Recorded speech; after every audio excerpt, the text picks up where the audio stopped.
unification of the world begins. Yeah. Hi guys, welcome to our alternate future of the world series. And we are at part something, very high number, maybe 28. I'm not sure. But it's a good series, and we're at the series. Despite me already talking about expansion, is still keen within this world of unification after unification. It's unlikely some places will continue getting stronger, but we do see some nations are getting continuously stronger. Most of them are not on the blue team, and I'll be right back. Pink team would be really strong with this much of Africa, because as predicted, by this time, most people will live in Africa. It's true. There's probably 2 billion people in Africa at this time, with China's population having definitely decreased, with it being split into a bunch, definitely decreased. America and Europe probably went down in population, while the developing grew significantly. In Grand Colombia, and the American Union is getting stronger. It seems like more expansion is going to happen, with Brazil uniting with the American Union. The question is, how long will the union last? Because it doesn't look like good stuff is going to be happening from now on. With also the Peruvian-Bolivian Union joining. How will I remember the borders were changed to that? I guess I'll have to try and remember. And that's about all that happens. Actually, Chile joins it. And, well, this is what the world looks like now. Only New World, Argentina holding from it. And this part that belongs to the United Europe. With the strength of this union getting very strong. With them testing the water, which is not great.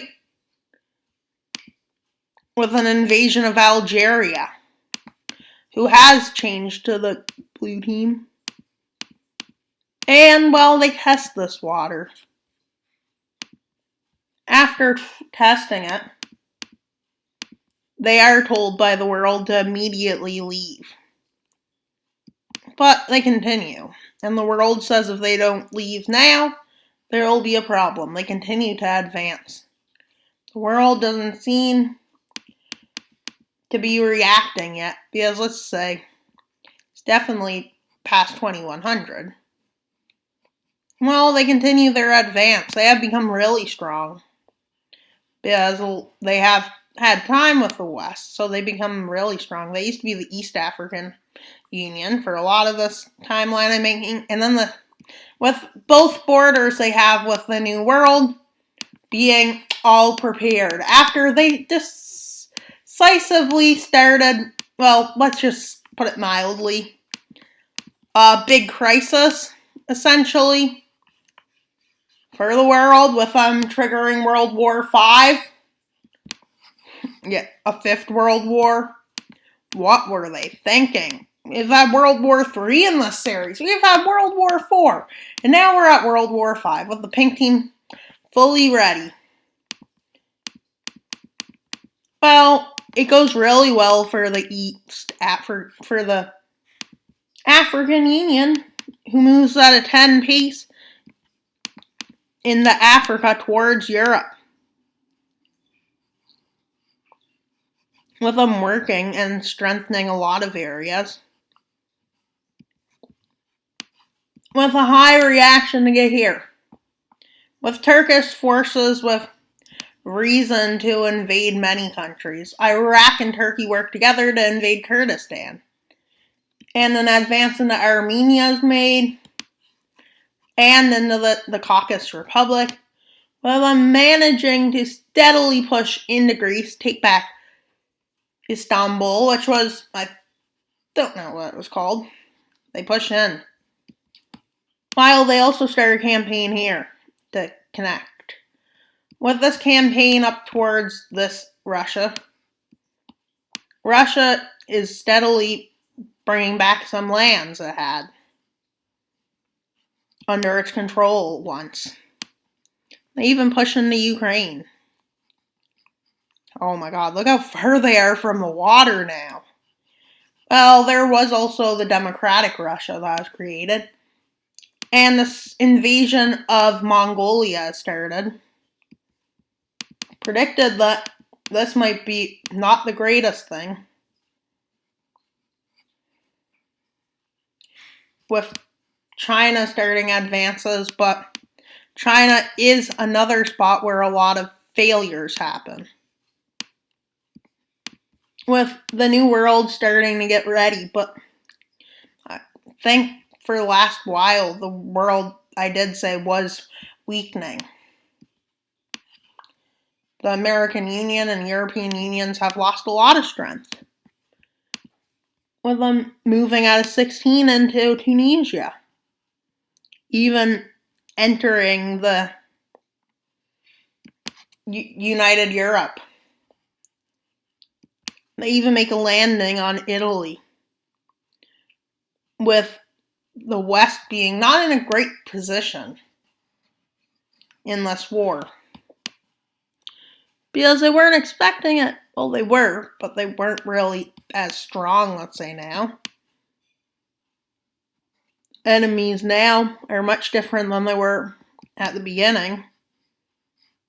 And well, let's also say that the East African Union has moved to a way better position of not being one of the strongest, but becoming the strongest nation in the world. With the other world powers would likely be the United Africa, United Americas, United Europe. Not really. The Republic of China probably got stronger. Japan definitely is still strong. The Indian Union is strong. America is strong. And Algeria was strong. But it has become like nothing, with even Morocco being in. Never made much gains. But Turkey is trying to get back to connect forces with Russia, which they now manage to do. With Ukraine's being only invaded in the north, with Kiev getting encircled.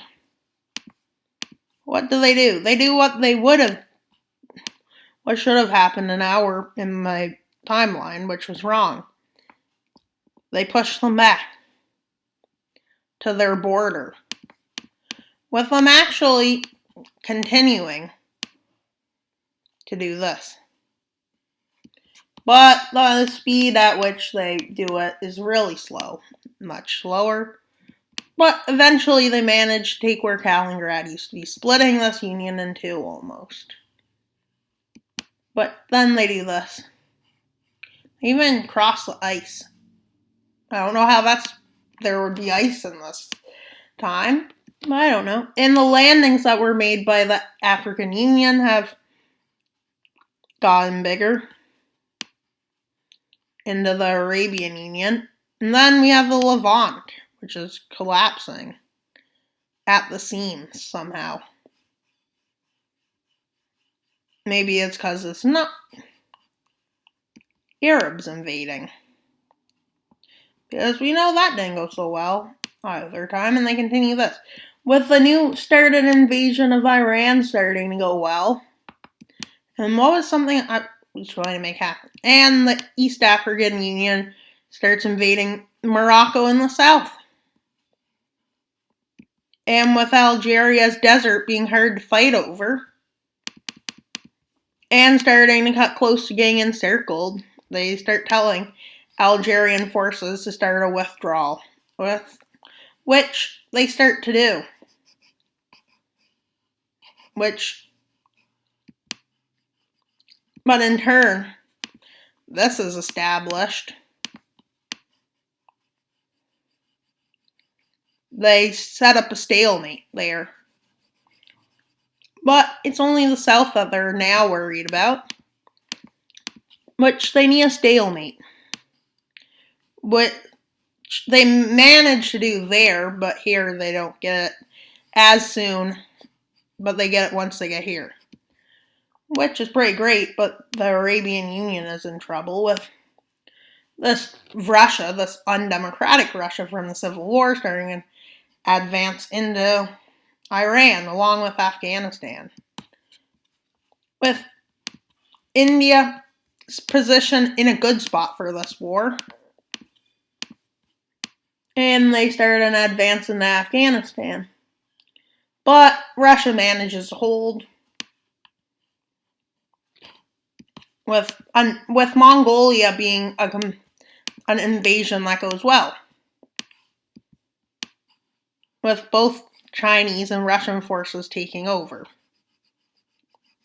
With Mongolia like this, a fast advance is made, like a really fast one, which decimates Mongolia. And Xinjiang is in a bad spot. Doesn't look good for the West now. But there might be a chance they win. And Mongolia is completely taken over with the Empire of China being invaded, or Qing Dynasty, which is basically Manchukuo. And the invasion of Kurdistan is completed. And yeah, this happens. The Arabian Union is completely destroyed. Their military strength is completely gone. India starts sending some forces over, but it's too late. But they manage to secure their navy there. Azerbaijan is cut in half, and they push into Caucasus Republic, which goes well, with it being taken out. Expanding their front line here, so it's not easy to cut off, and they're planning on taking this over, with them starting to push into the American and Japanese Union, with the Qing being another ground, with India's goal of securing so that no one can invade them at this time. And while Europe's is to push Russia back as far as they can, which Europe is the first ones to act, but they also have other plans. The European Union, United Europe, they plan to cut Russia in two, but they fail. But they also plan to take back Italy, which they succeed in. But they lose some islands. Sadly, they lose these islands. And they somehow take Sardinia, which was just taken back. And while they go at a speed of approximately 10, they're slowed down. As they continue into Greece, they head up towards Athens, which they take. And while Greece is not in a good spot anymore, with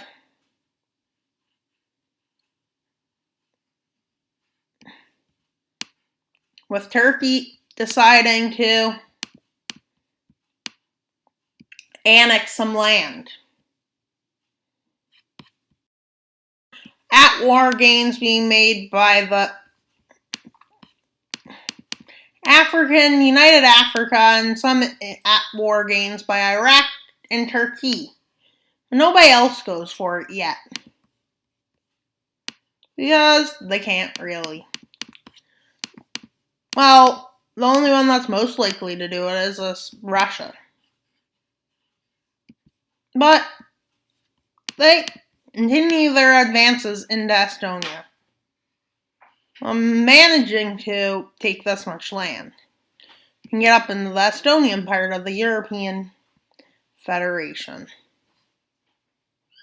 And they push towards Leningrad, or St. Petersburg, which it's now known as. And they push north of it. And they push down. And this is where one of the biggest sieges start, of St. Petersburg, with both Russians refusing to surrender. And they push their forces across, and they encircle St. Petersburg. No, Helsinki, and they take Helsinki, and then they push up the Finnish coast. Which they only managed to do this barely. But then Finnish resistance comes and does this. But let's just remember, Finland can't get past their own borders. So it leaves Finland very vulnerable when they're defending. But when they're advancing, they can get pretty far. And this is what happens. St. Petersburg falls. With this being a huge, decisive victory.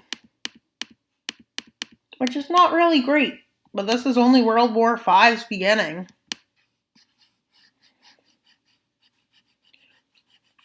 With Russia deciding to establish themselves as a glorious republic.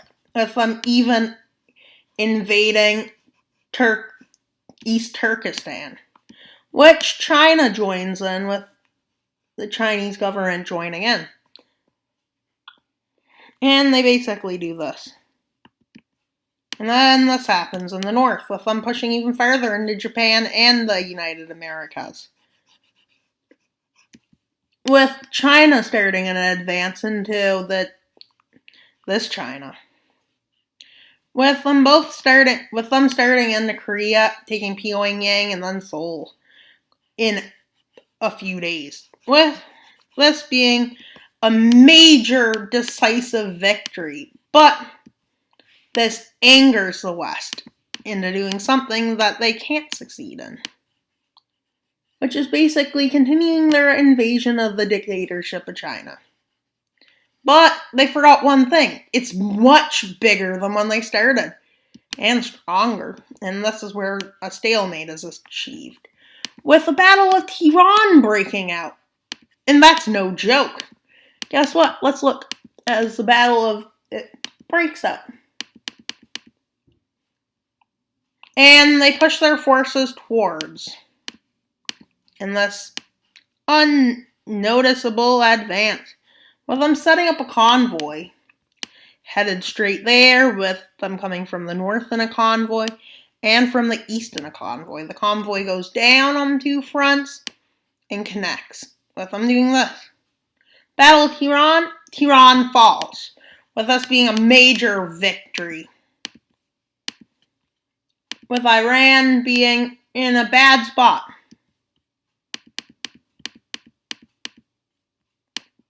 With their two options being surrender or keep fighting. They don't know what to make. And the war continues.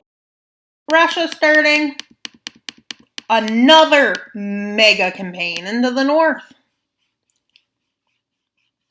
With Russia even continuing to a length that can gain some of its lands back because the people are high morale. With all of these victories, even under a dictator, if you have a lot of victories, what are people going to do? They're going to be happy. And why are they pushing here? Because they claim this is old lands. They claimed at the full time that it was called East Ukraine. And well, guess who broke this? They did. They broke the defensive, which allows them to liberate hundreds of towns and villages. Well, what they say. They're liberating. Are they really liberating, or are they just creating chaos and disorder? Imagine how bad the economies must be of the world. Just using it all to... Yeah, I'm not going to say that. And then this happens with Turkey meeting up in the south. Over there. With Russia going to a treaty soon. With it looking like there'll be a few treaties.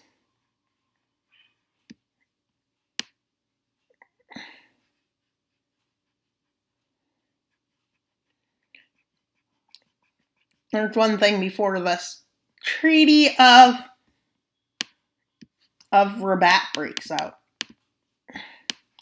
With Morocco being completely embarrassed. But they're still saying they're going to win, with them just pushing down the coast of Spain and taking this.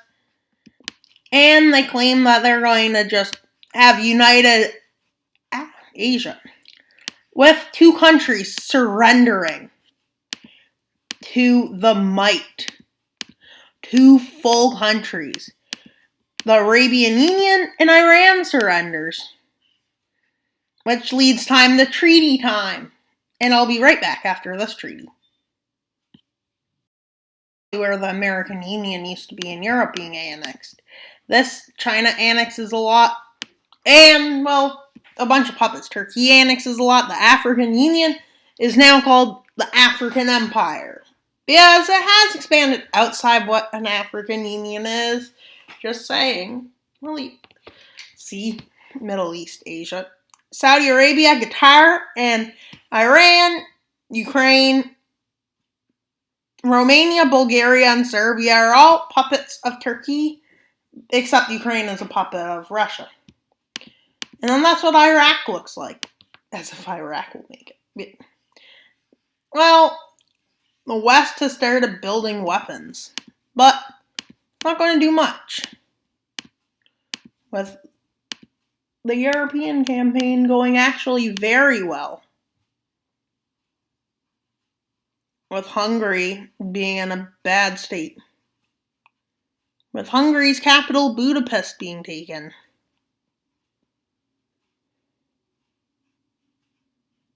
And well, they do this. And they do this.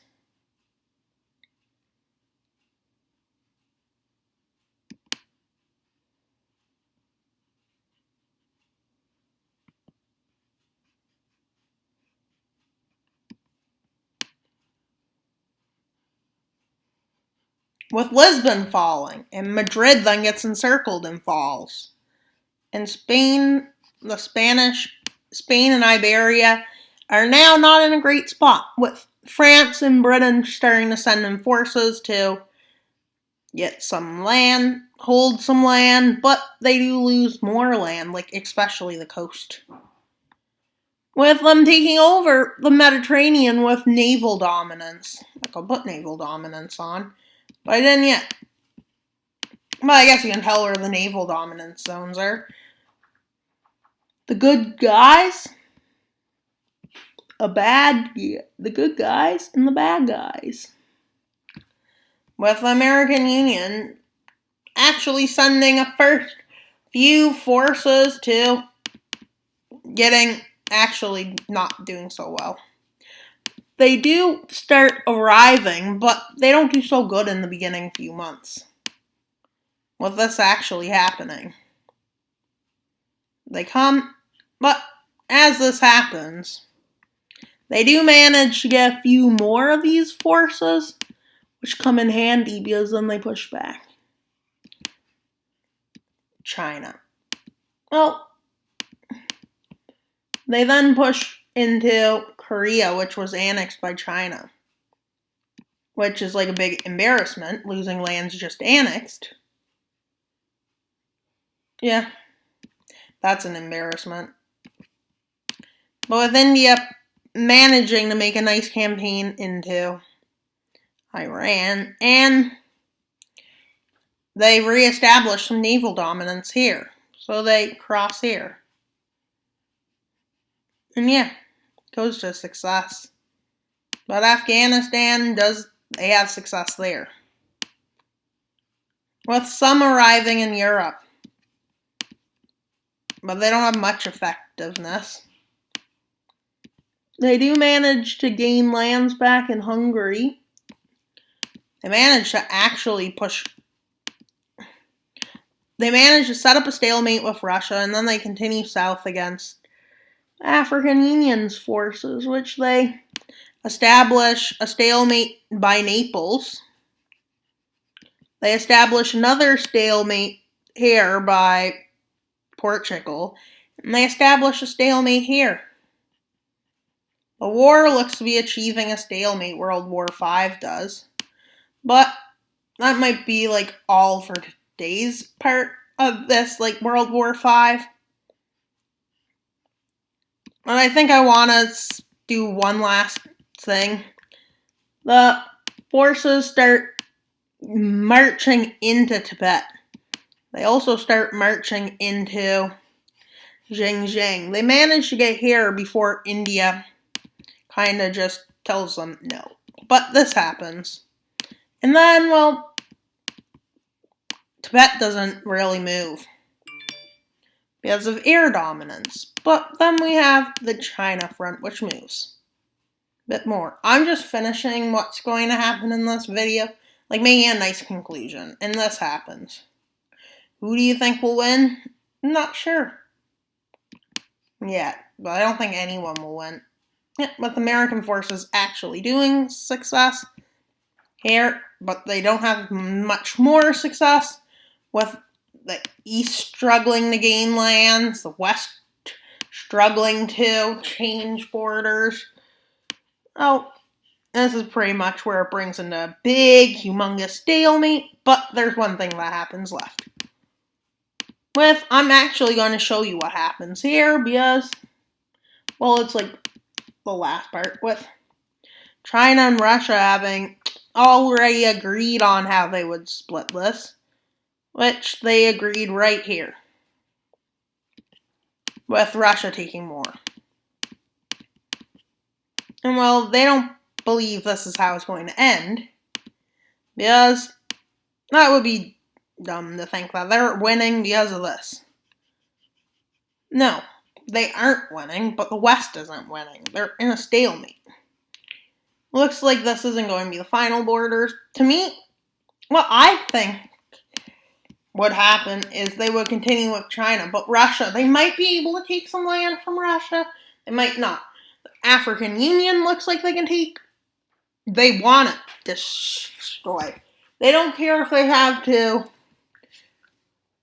negotiate with Russia, or negotiate with Turkey, because they view that negotiating with Turkey or negotiating with Russia is reasonable, but they don't want to completely negotiate. They want to be in a good part of the bargaining, so they might push Russia back a bit. Like, I would say they want to try and do that, but will that happen? It looks like it's going to be a stalemate, is what I think. Comment what you think should happen. Like, I'm giving you some hints. Iraq, they can definitely take on, and plus oil. America, you want oil? You can have it, if you try. I feel like America is going to, once they're ready, the American Union, since it has the United States within it, probably they will do whatever I would expect, invade for oil. And yeah, that's about to sum it up for today's video. Let's talk about subscribers. We're doing good on all accounts of subscribers.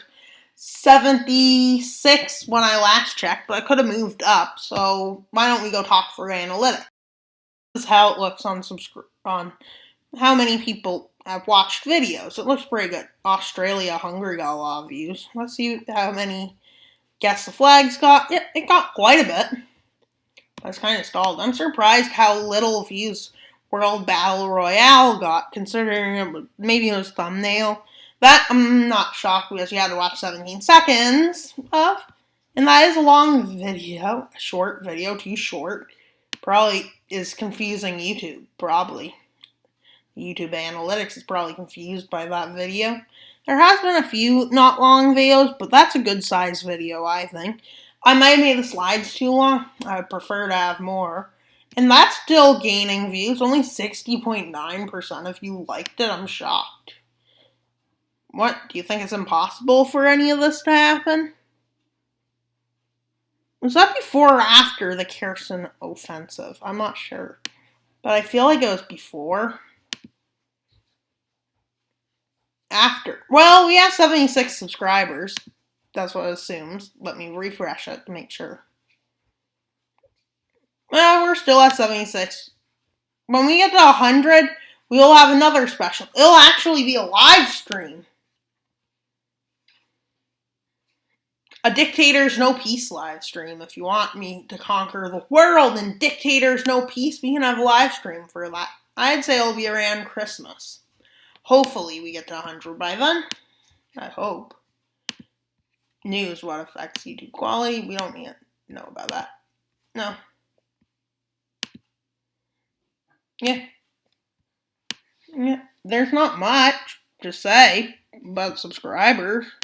We can go to analytics to see how many views we're doing. Well, We're doing good on those counts. 78 or 100 or even that. 760. 27 subs. I feel like we're getting about one a day. Just under one per day. So like one per day on average. That's not saying that I can't 0 or -1 or plus 100. That's just an average. And yeah. I doubt I'll ever get plus 100 for a while, but maybe I will. If I get plus 100, well, you should get me to 1,000 subscribers and 4,000 viewing hours, just saying. And let's look at the audience for the last thing. Let's see, does that confusing thing of somebody with 0 views, yeah, you gotta see my dashboard. That's cool, I guess. Wasn't supposed to happen. Americans are the best viewers. Still, why are you there if you have no viewers? Even Australia? Cities. Maybe there's like a city for some reason. Manchester, Paris, Milan, Riyadh. Halifax is watching it. I'm shocked. It's actually popping up. I guess Halifax pops out of the card. Maybe. Not sure. It only has like 400,000 people. No wonder like nobody's from there. Frankfurt, I'm assuming, is a bigger city. Never actually searched that up. And viewer age. Well, that's not a shock. I'm not really surprised. And it makes sense I have it all over the ranges. And is mostly men. But subscription status. I'm going to say 3,000 unsubscribed. Oh my god, only 9.9% of you are subscribed? Like, you need to subscribe. Like, you're not even subscribed and you're watching? What's the point? Like, you should subscribe. Most of you aren't subscribed, which is shocking. If I do say so myself. It is shocking. Like, most of you aren't subscribed. Wait, you can get a bar chart for this? Okay. 420. Look how small it is compared to the ones that aren't subscribed. I should be able to get the 3,000 subscribers. Why don't you all subscribe? Like, is it that hard to subscribe? But maybe it's something else.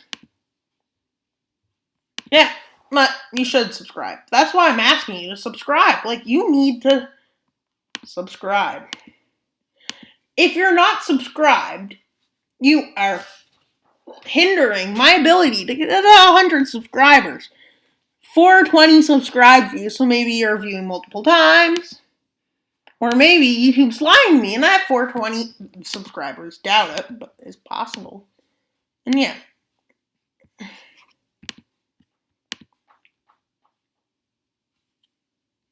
Let's go to YouTube Analytics quickly. Back to it, so I can see how many unique viewers I have. Unique means new viewers. So let's see what happens. And maybe that's my problem. I'm not sure. But maybe. Let's go to Analytics. Yeah, Audience. Okay, returning viewers. 3.2 unique viewers. Like, you should be subscribing if you're new to the channel. 56 new people yesterday. Like, can you subscribe? Can you please subscribe? Just please subscribe so I can go through a live stream with 100 subscribers. And that would be exciting. Exciting, exciting, exciting. And that's all for today's video. Please like and subscribe. Wild Mapper out.